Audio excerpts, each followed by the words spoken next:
கர்த்தருடைய பரிசுத்த ஸ்தோத்திரம். யாக்கோபு முதலாவது அதிகாரம் 26வது வசனத்தை தியானிக்க இருக்கிறோம். யாக்கோபு 1:26. ஜெபத்தோடு இந்த செய்திக்குள்ளே கடந்து செல்வோம். கிருபை உன்னை இந்நாள் வரையில் காத்தது, என் கிருபையே கிருபையே. பாதையில் கஷ்டம் அணுகிடும் போது பங்கம் வராமல் நான் உன்னை தாங்கினேன். பாதையில் கஷ்டம் அணுகிடும் போது பங்கம் வராமல் நான் உன்னை தாங்கினேன். பலனிந்தன் கரத்தால் தூக்கிய உன்னை நான் என் அன்பினால் உன்னை நிறுத்த. பலனிந்தன் கரத்தால் தூக்கிய உன்னை நான் என் அன்பினால் உன்னை நிறுத்த. கிருபையே உன்னை இந்நாள் வரையில் காத்தது, என் கிருபையே கிருபையே. சோதனையாலே சோர்ந்திடும் போது சொந்தமான நான் உன்னை சந்தித்தேன். சோதனையாலே சோர்ந்திடும் போது சொந்தமான நான் உன்னை சந்தித்தேன். ஜோதியை உன்னை ஜொலித்திட செய்தேனே, ஜெய கீதங்கள் பாட வைத்தனே. ஜோதியை முன்னே ஜொலித்திட செய்தேனே, ஜெய கீதங்கள் பாட வைத்தேனே. கிருபையே உன்னை இந்நாள் வரையில் காத்தது, என் கிருபையே கிருபையே. ஏகனா நீயும் சஞ்சலத்தாலே எங்க போது வான் நாண்டை வந்துட்டேன். ஏகனா நீயும் சஞ்சலத்தாலே எங்க போது வான் நாண்டை வந்துட்டேன். ஏற்றனல் துணையை ஈந்திட்டேன் அல்லோ நான் உன்னை என் சொந்தமாக்கினேன். ஏற்றனல் துணையை ஈந்திட்டேன் அல்லோ நான் என்றும் உன்னை நான் சொந்தமாக்கினேன். கிருபையே உன்னை இந்நாள் வரையில் காத்தது, என் கிருபையே கிருபையே. ஜெயமான பாதை சென்றிட செய்தேன், செப்பமாக வான் கரம் பிடித்தே. ஜெயமான பாதை சென்றிட செய்தேன், செப்பமாக வான் கரம் பிடித்தே. ஜெய ஜெய கீதங்கள் துணித்திட செய்தேனே, சேவை செய்யவும் கிருபை தந்தேனே. ஜெய ஜெய கீதங்கள் துணித்திட செய்தேனே, சேவை செய்யவும் கிருபை தந்தேனே. கிருபையே உன்னை இந்நாள் வரையில் காத்தது, என் கிருபையே கிருபையே. என்றென்றுமாக என் கிருபை காட்ட கொண்டேனே உன்னை மண்ணில் பிரித்தேன். என்றென்றுமாக என் கிருபை காட்ட கொண்டேனே உன்னை மண்ணில் பிரித்தேன். என் அருமகனே காப்பேனே உன்னை நான் உன் தந்தை நான் உன்னை விடேனே. என் அருமகனே காப்பேனே உன்னை நான் உன் தந்தை நான் உன்னை விடேனே. இயேசுவின் நாமத்தினாலே ஜெபங்கள் பிதாவே, ஆமென். கர்த்தருடைய பரிசுத்த நாமத்திற்கு ஸ்தோத்திரம்.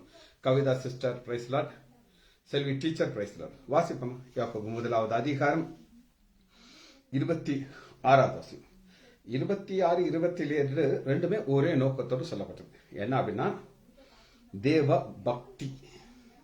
தேவ பக்தி அப்படின்னா என்ன அப்படின்னு கேட்டீங்கன்னா, ரெண்டு வகையான கூட்டத்தார் இந்த உலகத்தில் இருக்காங்க. ஒருத்தர் நாஸ்திகன்.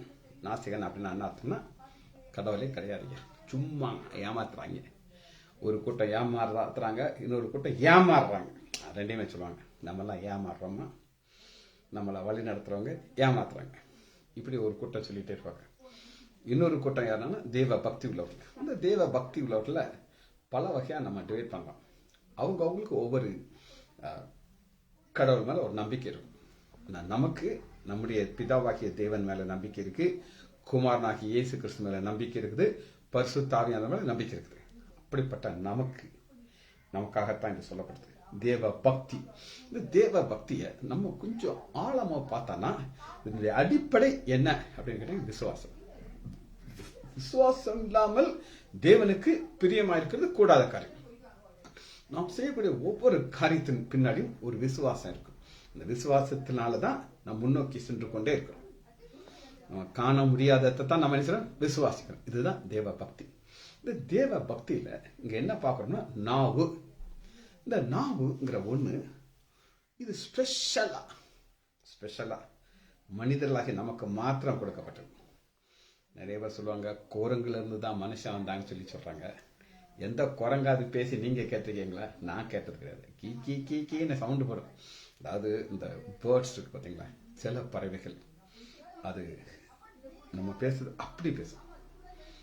ஒரு ஒரு பர்டிகுலர் ஒரு பறவை இருக்குது, கிரே பேரட் அதுக்கு பேர். ஆப்பிரிக்கா காட்டிலேருந்து வருது. அது என்னுடைய டாக்டர் அஜியுடைய தம்பி டென்டிஸ்ட், அவர் வச்சிருக்காரு. அது நம்ம பேசுறத கவனமாக கேட்டு அப்படி பேசும். இவனுடைய கார் வருதுனால அந்த கார் சவுண்டை கேட்டுன்னு பாப்பா பாப்பா பாப்பா பாப்பான்னு சொல்லும். அது சொல்ற வாய்ஸை பார்த்தீங்கன்னா அதே மாதிரி நம்மள மாதிரி அப்படி பேசும். ஆனால் அதால் யோசிச்சு பேச முடியாது. அப்போ ஆண்டவர் மனுஷர்களாக்கிய நமக்கு கொடுத்துருக்கிற பெரிதான பெரிதான பெரிதான கிருபை பேசுறது. இப்போ நமக்கு பேசுகிற கிருபை இல்லைன்னா நான் உங்கள்கிட்ட பேச முடியுமா? நீங்கள் என்கிட்ட பேச முடியுமா? முடியாது.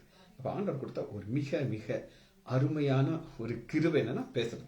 அதனால தான் இந்த தேவ பக்தி அப்படின்னு ஒரு கான்செப்டை நம்ம பார்க்கறது. தேவ பக்தியில் கிரேட் இருக்குதுங்க. கிரேட் என்னன்னா, இப்போ நான் பார்த்துருக்கேன், எங்கள் கோயில் போகிற வழியில், ஹாஸ்பிட்டல் போகிற வழியில் அங்கே ஒரு கோயில் இருக்கு. இந்த கோயில் ஒருத்தர் அப்படியே வருவான், சைக்கிளில் போயிட்டு அப்படி ஒரு சல்யூட் போட்டுட்டு போயிட்டே இருப்பான். அது அவனுடைய பக்தி என்ன, அப்படி சொல்லாம் போட்டால் போதும், என் சாமி என்னை பார்த்துக்கணும் அப்படின்ட்டு. ஆனால் அதே நேரத்தில் ஒரு அம்மாவை பார்க்குறேன், அது அந்த கோயிலுக்கு முன்னாடி மண்ணில் அப்படி குப்புற கடந்து அப்படி கும்பிட்டுக்கிட்டு இருக்கு. குப்புறனா தரையில் கிடக்குது. அப்படி இதுக்கு ஒரு பக்தி இருக்கு, அவனுக்கு ஒரு பக்தி இருக்கு. இல்லைன்னா கும்பிட போடுவாங்களா? ஆனால் அந்த ரெண்டு பக்தியும் ஒரு வித்தியாசம் இருக்கு, கிரேட் கூட இருக்கு. இப்போ தேவ பக்திங்கிற ஒரு கான்செப்டை நம்ம இன்னைக்கு பார்க்க இருக்கோம். இந்த நாவு தான் இன்னைக்கு பேசிக்காக பார்க்க போகிறோம். இந்த நாவை குறித்து நம்ம ஒரு முக்கியமான ஒரு வசனத்தை நான் உங்களுக்கு காட்ட போகிறேன். எடுத்துக்கலாமா? யாத்ராகம் எடுத்துக்கணும், 4வது அதிகாரம் 11வது வசனம். அப்பொழுது கர்த்தர் மோசையை நோக்கி, மனுஷனுக்கு வாயை உண்டாக்கினவர் யார்? கிரியேட்டர் சொல்றாரு, யார் வாயை உண்டாக்குனார். இப்ப ஜென்ரலா வாயை காட்டுறாரு. நமக்கு வாய் பார்த்தீங்களா, வாய் பல்லு எல்லாம். ஆனா ஸ்பெசிபிக்கா நாக்க சொல்றாரு. ஊமையனையும் செவிடனையும் பார்வையனையும் குருடனையும் உண்டாக்கினவர் யார்? கர்த்தராகிய நான் அல்லவா.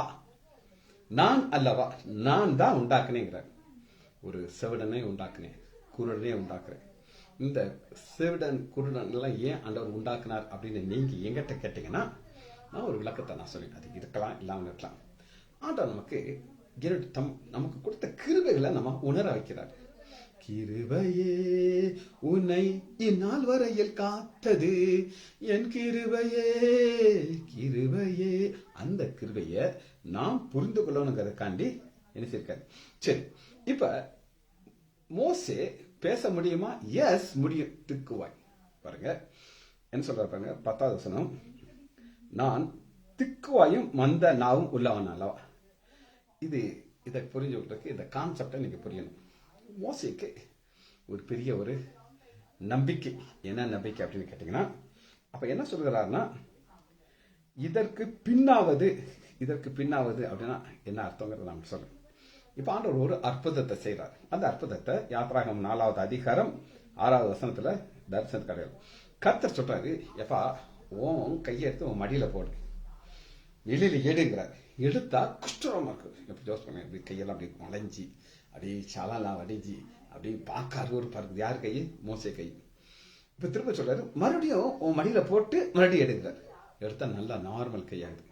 இப்ப இவர் என்ன எதிர்பார்த்தார் அப்படின்னு கேட்டீங்கன்னா, இந்த நேரத்துல எனக்கு ஒரு அற்புதம் நடக்குதா இல்லையா? நீங்க சொல்லுங்க. ஆமா இல்லையா? ஆமா நடக்குது, இல்ல நான் சொல்ல முடியும். ஏன்னா பாருங்க,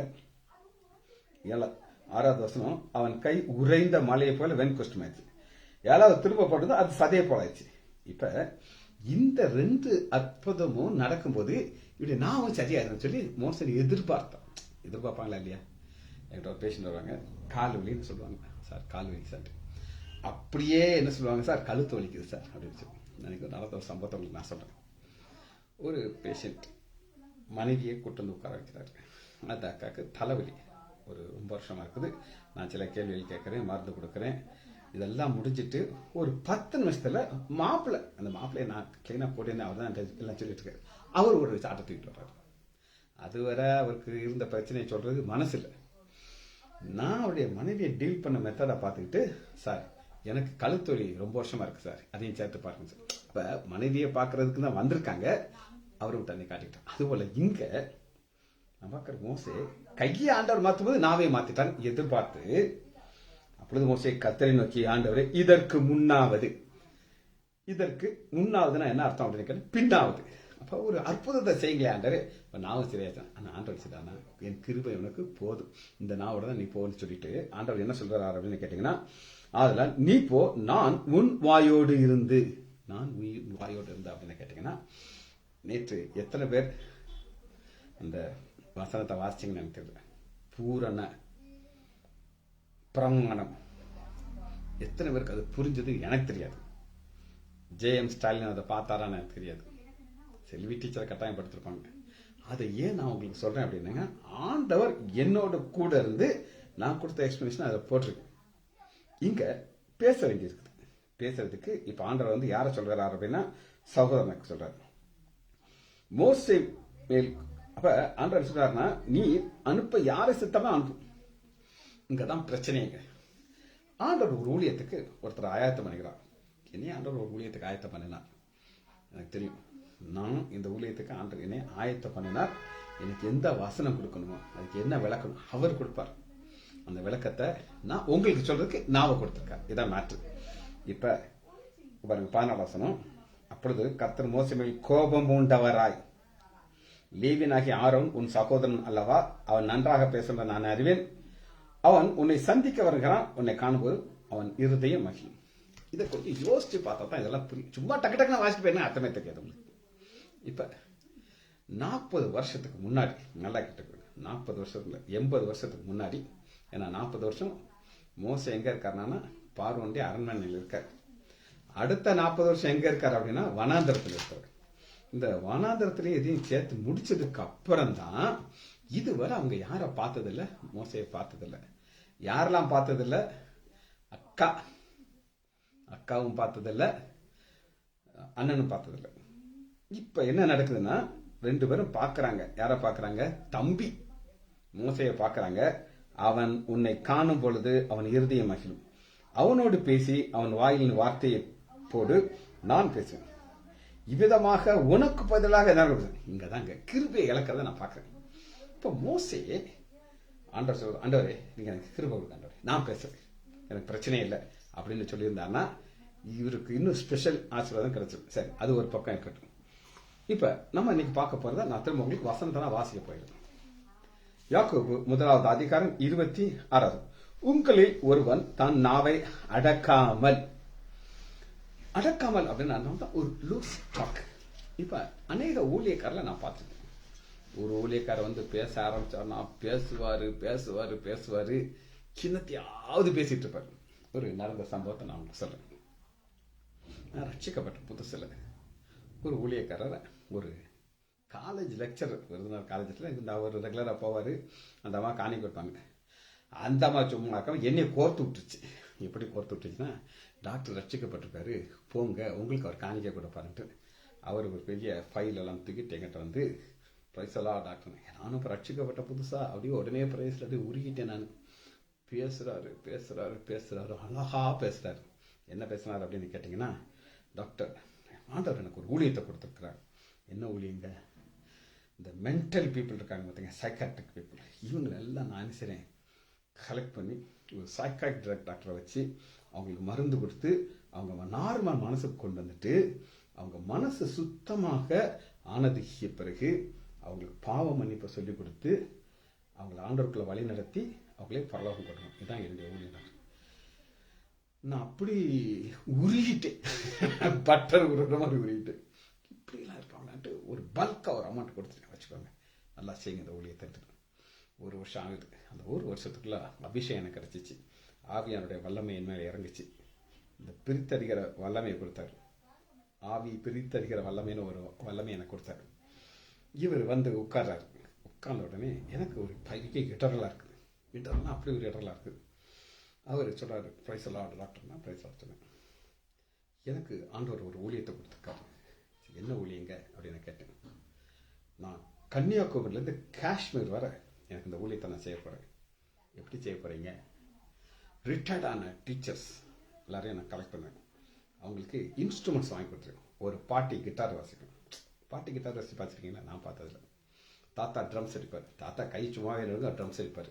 இதெல்லாம் பண்ணி இவங்களுக்கு ஒரு 10 கிலோமீட்டர் தான் இவங்க போகலாம். அதுக்கு நாட்கள் ஆகும். இந்த 10 கிலோமீட்டர் அவங்க போகிறதுக்கு எல்லாம் அவங்க மியூசிக் போட்டுட்டு சுவிசேஷத்தை சொல்லிட்டு போயிட்டே இருந்தேன்.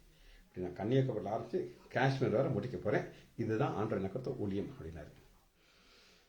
நான் பைய கேட்டேன், பிரதர் நீங்கள் லாஸ்ட் டைம் வந்தப்ப என்ன ஊழியம்னு சொன்னீங்க, உங்களுக்கு ஞாபகம் இருக்கான்னு கேட்டேன். அவர் அப்படியே கொஞ்சம் டென்ஷன் ஆகிட்டார். அதுவரை அவர் முகத்தில் இருந்ததெல்லாம் கொஞ்சம் குறைய ஆரம்பிச்சிது. போன தடவை என்ன ஊழியம், அவர் பைய விவரமானவர் பார்த்தீங்களா, ஏமாற்றி பழகினார்ல, நீங்களே சொல்லுங்க டாக்டர். ஏன்னா அவர் இப்போ போனோன்னா அவர் வேற 3வது ஊழியத்தை சொல்லியிருப்பார். நான் சொன்னேன், இல்லைங்க லாஸ்ட் டைம் நீங்கள் வரும்போது இந்த மென்டல் பீப்புள் எல்லாத்தையும் நான் கலெக்ட் பண்ணி ஒரு அசைலத்தில் வச்சு அவங்களுக்கு சுவிசேஷம் சொல்லுவேன் அப்படின்னு அவர் மூஞ்சி கோவம் வந்துருச்சு. சைக்காட்ரிக் டாக்டர் கிடைக்க மாட்டேங்கிறாங்க, என்ன பேசுறீங்க, அந்த டோன் மாறிடுச்சு, கோவம் வர ஆரம்பிச்சிச்சு. ஏன்னா அந்த நம்ம பிடிக்க ஆரம்பிச்சிட்டோம் பார்த்தீங்களா அப்படின்னு ஒரு டோன் மாற ஆரம்பிச்சிச்சு. நான் சொன்னேன், அடுத்து நான் கேட்டேன், பிரதர் ஆண்டோடைய சத்தத்திற்கும் சாத்தானுடைய சத்தத்துக்கும் உங்களுக்கு வித்தியாசம் தெரியுமா அப்படின்னு கேட்டேன். அந்த டக்குன்னு கையில போடுனாரு, உள்ள வச்சாரு, போனாரு, இன்னைக்கு வரல. இது நாவு. இந்த நாவை நீங்க பாத்தீங்கன்னா இப்ப பாருங்க, இவர் ஊழியக்காரன், ஊழியக்காரன் தான். ஆனா யாக்கோபு 1வது அதிகாரம் இது, உங்களில் ஒருவன் தன் நாவை அடக்காமல் தன் இருதயத்தை வஞ்சித்து, இந்த நாவுக்கு இருதயத்தை ஒரு கனெக்ஷன் இருக்குங்க. நாவுக்கு வஞ்சித்து தன்னை தேவ பக்திகள் எண்ணினால் அந்த தேவ பக்தி வேஸ்ட். அப்ப இதுக்கு தான் ஒரு கனெக்ஷன் நம்ம பார்க்கப்படும். இது என்ன கனெக்ஷன் அப்படின்னு கேட்டீங்கன்னா, எதையும் கனெக்ட் பண்ணிக்கிறார் அப்படின்னு கேட்டீங்கன்னா, இருதயத்தையும் நாவையும் ஒரு கனெக்ஷன் இருக்கு. சரி, அந்த கனெக்ஷன் இது எங்க இருந்து இந்த கனெக்ஷன் வருது அப்படின்னு உங்களுக்கு நான் காட்டுகிறேன். எடுத்துக்கலாமா? மார்க் எடுத்துக்கோங்க.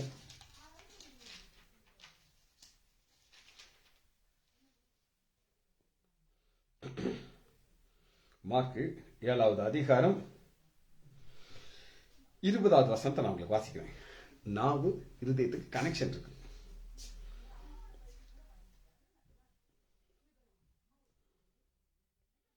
மனுஷனுக்குள்ளே இருந்து புறப்படுகிறதே மனுஷனை தீட்டுப்படுது. எப்படி? மனுஷனுடைய இருதயத்திலிருந்து. அப்ப நம்ம ஒரு தேவ பக்தியை பார்க்கணும். தேவ பக்தி எப்படி பார்க்கறோம்னா, இருதயத்திலிருந்து என்ன வருதுன்னு பார்ப்போம். மனுஷனுடைய இருதயத்திலிருந்து பொல்லாத சிந்தை, விபச்சாரம், வேசித்தனம், கொலைபாதகம், களவு, பொருளாசை, துஷ்டத்தனம், கபடு, விக்கிரம் எல்லாம் புறப்பட்டு, இந்த பொல்லாங்கனைகள் உள்ளத்திலிருந்து புறப்பட்டு மனுஷனை தீட்டுப்படுத்தும். மனுஷனை தீட்டுப்படுத்தினா இது எப்படி? சார் எப்படி இருக்கீங்க? எனக்கு உடம்பு சரியில்லை, யாராவது சொன்னாங்களா உனக்கு?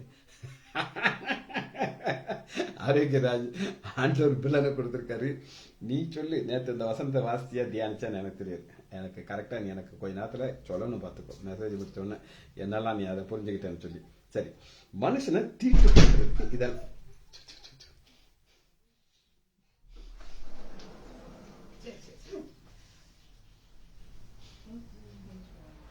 மனுஷனை தீட்டுப்படுகிற காரியம் இருதயத்திலிருந்து கிளம்பி வருது. ரைட், பாருங்க, இங்க ஒரு காரியத்தை நம்ம பார்க்கணும். இந்த தீட்டுப்படுறத எங்க பார்க்கணும்னா, இதே சிம்ல இருந்து ஆண்டவர் 32 அங்கே கொன்னை வாயுல ஒரு சேடினே அர்த்தம். இது எப்படி கரெக்டா அந்த வசனம் இங்க கனெக்ட் ஆகுது. மோசேக்கு இருந்த அதே ப்ராப்ளம் இங்க ஒரு ஒருத்தனுக்கு இருக்கு. அப்ப அவனை ஜனங்களை விட்டு தனியே அழைத்து கொண்டு போய் செப்பரேட் பண்றாரு. ஏன் செப்பரேட் பண்றாரு அப்படின்னு கேட்டீங்கன்னா, அவங்ககிட்ட போய் பேசினா அவனுக்கு என்ன சொல்லுவாங்க அப்படின்னு கேட்டீங்கன்னா, இதெல்லாம் நடக்காது, சும்மா நடக்காதுன்னு சொல்லி டிஸ்கரேஜ் பண்ணுவாங்க. போய் அவன் வானத்தை பார்த்து பெருமச்சி எப்பாத்தா என்றார். அப்பொழுது திறக்கப்படுறான். அப்பொழுது செவிகளும் நாவு கட்டும் அவிழ்ந்து செவையாக பேசினான். இருதயத்தை நிறைவு வாய் பேசணும். இவன் ஒருத்தர் தப்பா பேசி நாக்கு பிளாக் ஆகிருக்குது. ஆட நாவை திறக்கிறான். சரி, இப்ப நம்ம சில பிராக்டிக்கலான காரியங்கள் நம்ம பார்க்க போயிடும். இப்ப வாசிப்போமா?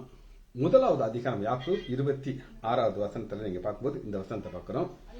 இதனுடைய ஈக்குவலான ஒரு காரியத்தை அப்போஸ்தலர் 26வது அதிகாரம் 5வது வசனம் 26:5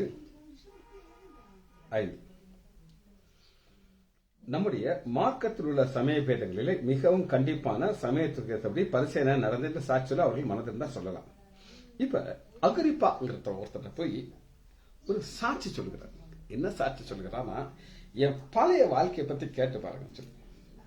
நான் ஒரு நபரை சொல்றேன், உங்க எல்லாருக்கும் தெரிஞ்சவர். அந்த நபர் என்ன சொல்லுவார் அப்படின்னு கேட்டீங்கன்னா, எங்க ஊர்ல போய் என்னை பத்தி கேட்டு பாருங்க, எங்க ஊர்ல போய் கேட்டுருவாங்க, எவ்வளவு மோசமானவன் சொல்லி எல்லாரும் சொல்லுவாங்க. அப்படிப்பட்ட நான் தான் இந்த ஊழியத்தை செய்யறேன்னு சொல்லுவார். அவர் யாருன்னா டேவிட் கணேசன். டேவிட் கணேசன்ல வந்து ஒரு பெரிய ஸ்பெஷாலிட்டினா 2 பேர் அதுக்குள்ள இருக்குது. டேவிட்டுக்கு ஆண்டவருடைய ஊழியக்கார பேரு, கணேசனுக்கு பழைய பேர். கேட்பாங்க எல்லாரும், என்னங்க டேவிட் கணேசன் வச்சுங்க, நீங்க கிறிஸ்தவனா இந்துவான்னு கேட்பாங்க. அப்ப இதை சொல்லிடுவார், சாட்சி சொல்வார். அது மாதிரி இந்த சொல்ற போது இங்க அவருடைய ஊழியத்தை பார்த்தீங்கன்னா, அந்த ஊழியம் எவ்வளவு அருமையாக சொல்கிறாரு அப்படின்னு கேட்டீங்கன்னா, இதான் தேவ பக்தி உள்ள ஊழியம். பாருங்க, அவர்கள் என்னை பற்றும் விசுவாசத்தினாலே பாவ மன்னிப்பையும் பரிசுத்தமாக்கப்பட்ட சுதந்திரத்தையும் பெற்றுக்கொள்ளும்படியாக. என்னை பற்றும் விசுவாசம். நீங்க ஆண்டவரை பத்தி ஒருத்தர் சொல்றீங்க, என்ன சொல்றீங்க? இயேசு நல்லவருங்க, நீங்க அவரை ஏற்றுக்கொள்ளுங்க.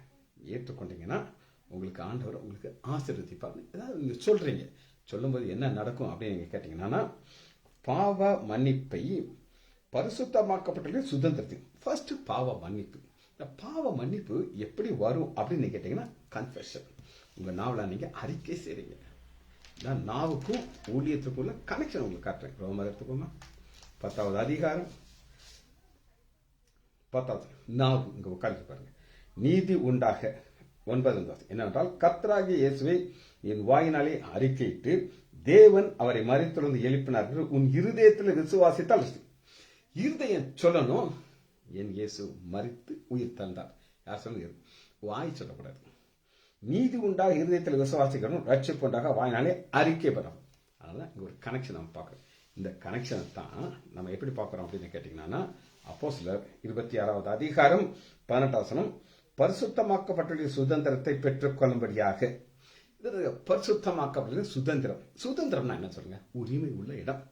ஒரு உதாரணத்துக்கு சொல்றேன், எங்களுடைய ஹாஸ்பிட்டலுக்கு நீங்க வந்தீங்கன்னா ஓபிக்கு வரலாம், இன்ஜெக்ஷன் ரூமுக்குள்ள போகலாம், எங்க கன்சல்டேஷன் ரூமுக்குள்ள போகலாம்.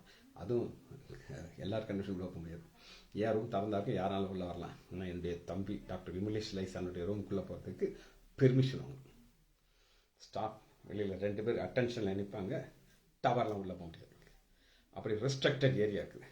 ஆனால் நீங்கள் ஒரு இடத்துக்குள்ளே போகக்கூடாது, முடியாது. அது ஆப்ரேஷன் தியேட்டர், ரெஸ்ட்ரிக்டட் ஏரியா. அதுக்குள்ளே யார் தான் போகலான்னா, ஒன்று பேஷண்ட் போகலாம், ஸ்டாஃப் போகலாம், டாக்டர் போகலாம், வேறு யாரும் போக முடியாது. அதுபோல் சுதந்திரங்கிறது ஒரு உரிமை. இது என்ன அப்படின்னு கேட்டிங்கன்னா, நம்ம மறிக்கிறோம், நம்ம பரலோக ராஜ்யத்துக்குள்ளே போயிடும். கள்ளன் மறிக்கிறான், பரதேஸ் போய் சொல்கிறான், இன்று என்னோடு கூட பரதேசில் நீ இருப்பா என்று மெய்யாகவே மெய்யாக. அப்போ நமக்கு போகக்கூடிய ஒரு சுதந்திரம், ரைட்ஸ்ஃபுல் இலைஸ். அது ஒன்று. ரெண்டாவது பாருங்க, அவர்கள் இருளை விட்டு ஒளி நிறுத்தணும், சாத்தானுடைய அதிகாரத்தை விட்டு தேவனுடைய திரும்படி நீ அவருடைய கண்களை இப்பொழுது உடனே நான் அவருடைய அனுப்புகிறேன். அப்போ அனுப்பி அவன் சொல்லணும், உடனே என்ன கிடைக்க போகுது? சாத்தானுடைய அதிகாரத்திலிருந்து உனக்கு விடுதலை கிடைச்சி, இதுக்கு நாவு, இது நீ பேசணும். இதுதான் ஆண்டவர் கொடுக்குற ஃபர்ஸ்ட். இதை பிராக்டிக்கல் சாட்சி அப்படின்னு நான் சொல்லுவேன். சாட்சி, அந்த சாட்சி அவர் எப்படி ஆரம்பிக்கிறார் அப்படின்னு கேட்டீங்கன்னா, மத்தியான வேளையிலே ராஜாவே, நான் வழியிலே சூரிய பிரகாசத்தில் வந்தேன், அப்பொழுது ஒரு சத்தம் கேட்டுச்சு, சவுலே சவுலே ஏன் என்னை துன்பப்படுத்துகிறார். இதை சாட்சியாக சொல்லுகிறார். 2 காரியம். ஒன்று, சாட்சியாக உங்களை நிறுத்துகிறார். நான் ஒரு சாட்சியாக நிற்கிறேன். இன்னைக்கு ஆண்டவர் என்னை ஆசீர்வதித்ததுக்கு காரணம் அவருடைய கிருபை, கிருபை, கிருபை. சரி, 16வது வசனம் பாருங்க. இப்பொழுது நீ எழுந்து தன்னை வெளிப்படுத்துவார், நீ படுத்தே கிடக்காத, எலும்பு சியோனே எழும்பு, கால் ஊன்றி நில், நீ கண்டவைகளையும் நான் உனக்கு தரிசனமாக காண்பிக்க போறேன் கொடுத்து உன்னை ஊழியக்காரனாக சாட்சி இருக்கு. உனக்கு தரிசனம் மேட்டர் சொல்லித்தாரா இல்லையா? இதான் மேட்டர். நிறைய பேர் ஒரு சாரியத்தை அவங்கள்ட்ட ஆண்டவர்கிட்ட பெற்றுக்கொண்டு அப்படியே அமுக்கி வச்சிருப்பாங்க, யார்கிட்டையும் சொல்ல மாட்டாங்க. உதாரணத்துக்கு லீலாமான்னு ஒரு அம்மா இன்னைக்கு காணும், வழக்கமாக அது வந்துடும். நான் அநேக நேரம் யோசிச்சு பார்ப்பேன், லீலாமாக்கு இருக்கிற ஞானம் ஒரு லட்சம் வசனம் தெரியாது, ஏகப்பட்ட வசனம் மனப்பாடமா கட்டன்னு கிளிப்பிள்ள மாதிரி சொல்லுவேன். ஆனால் அதுக்கு என்னமா விளக்கம்னு கேட்டால் தெரியாது. இப்போ நேற்று நான் ஒரு கருகலான ஒரு வசனத்தை நான் சொன்னேன், அதுக்கு பல விளக்கங்களை நான் உனக்கு சொல்லி இதுதான் அப்படின்னு சொல்லி நான் முடித்தேன். எனக்கு சந்தோஷம். ஆனால் அது உங்கள் இருதயத்துக்குள்ளே போய் நீங்கள், விஜயம் ஸ்டாலின் இருக்காரு, ஆரோக்கியராஜ் இருக்காரு, செல்வி டீச்சர் இருக்காங்க. இங்க மற்றவங்கள்ட்ட போய் அதை அறிக்கை சொல்லணும். அதுக்காக தான் ஆண்டவர் உங்களை உண்டு பண்ணியிருக்காரு. பாருங்க, உன்னை ஊழியக்காரனாகவும் சாட்சியகம் 2 காரியம் கொடுத்துருக்காரு. ஒன்று ஊழியக்காரன், சாட்சி. 2 வேறையா? Yes sir. இப்போ ஊழியக்காரனுடைய வேலை என்னன்னா மெசேஜ் சொல்லணும். இப்போ சர்ச்சில் பாஸ்டர் புல்பெட்லேயே சொல்லுவார். அவர் வசனத்தை சொல்லி வசனத்தை விளக்கத்தை சொல்லி முடிச்சுட்டு புல்பெட் வந்து இறங்கி போயிடுவார். சாட்சி சொல்ல மாட்டார். நான் இப்படி ரட்சிக்கப்பட்டு நான் என் வாழ்க்கையை சாட்சியை சொல்லி அதன் அடிப்படையில் தான் நான் சொல்லுவேன். சரி, இப்போ இது என்ன செய்யக்கூடாது அப்படின்னு நீங்கள் கேட்டிங்கன்னா, கொலேசியர் 2வது அதிகாரம் 2வது வசனத்தை இருக்கேன். இதில் அடுத்த ஸ்டெப் ஒவ்வொரு ஸ்டெப்பாக நான் உங்களுக்கு கொண்டு வருவேன். கொலேசியர் 2வது அதிகாரம் 2வது வசனத்தை இருக்கு.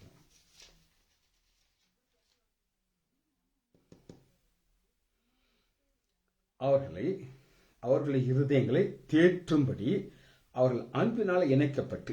இப்ப நீங்க ஒரு சாட்சி சொல்லி அவன் ரட்சிக்கப்பட்டா அது என்ன நடக்குங்கிறதுக்கு நம்ம அந்த வசனத்தில் பார்க்கணும். உங்க நாவை நீங்க யூஸ் பண்றீங்க. எதுக்கு யூஸ் பண்றீங்க? ஒரு மனிதனை அவர்களை வழி நடத்துறீங்க. ரைட், பாருங்க. அன்பினால் இணைக்கப்பட்டு பிதாவாகிய தேவனுக்கும் கிறிஸ்து இயேசுக்குரிய ரகசியத்தை அறிந்து கொள்கிற உணர்வின் பூரண நிச்சயத்தினுடைய எல்லா ஐஸ்வர்யத்துடைய உரியவுள்ள விரியும். இது ஒரு ஆழமான சத்தியம். நீங்க ஒவ்வொரு காரியத்தை நீங்க பாத்தீங்கன்னா, இது ஒவ்வொரு காரியமும் என்னைக்கு நீங்க நாவனால அறிக்கை செய்து ஒருத்தனை வழி நடத்துறீங்களோ அப்ப இந்த இதுக்கு காரணம் ஒரு ஸ்பீச். சரி, எடுத்துக்கலாமா? 1வது அதிகாரம் 19வது வசனம். இப்ப அந்த நாவ் இருக்கு. தேவ பக்தி உள்ளவர்களா நீங்க இருக்கணும். அதற்கு இந்த நாவல 1வது அதிகாரம் 19வது வசனத்துல யாக்கோபு என்ன சொல்கிறார் அப்படின்னு, நீங்க பேசி கோபப்படுகிறதுக்கு தாமதிக்கணும். ஒரு ஊழியக்காரராக இருக்கிறீங்க, தேவ பக்திகளோன்னு காக்குறீங்க, கோபம் வந்து கத்திக்கிட்டே இருந்தீங்கன்னா அது எப்படி இருக்காது? தேவ பக்தின்னு சொல்லி உங்களா யாருமே அக்செப்ட் பண்ண முடியாது.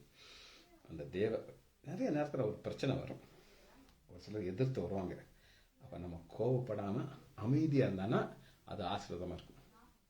ஒரு அம்மா நம்ம ஊழியத்தில் முன்னாடி இருந்தாங்க, ஜே.எம். ஸ்டாலினுக்கு ரொம்ப நெருக்கமான ஒரு தாய். அது ஒரு நாள் ட்ராக்ஸ் கொடுத்துக்கிட்டு இருந்தாங்க 2 பேர். அப்போ அவங்க எல்லாம் ஆர்எஸ்எஸ்காரங்க வந்து இவங்கெல்லாம் போலீஸ் ஸ்டேஷன் கூப்பிட்டு போயிட்டாங்க. அப்போ ஒரு போலீஸ் ஆஃபீஸர் தான் இதை என்கொயரி பண்ணிட்டு இருக்காரு. அவர்கிட்ட இந்த அம்மா சொல்லுது, சார் நாங்கள் என்ன பண்ணோம், நான் ரிட்டையர்ட் டீச்சர் உங்களுக்கு தெரியுமா?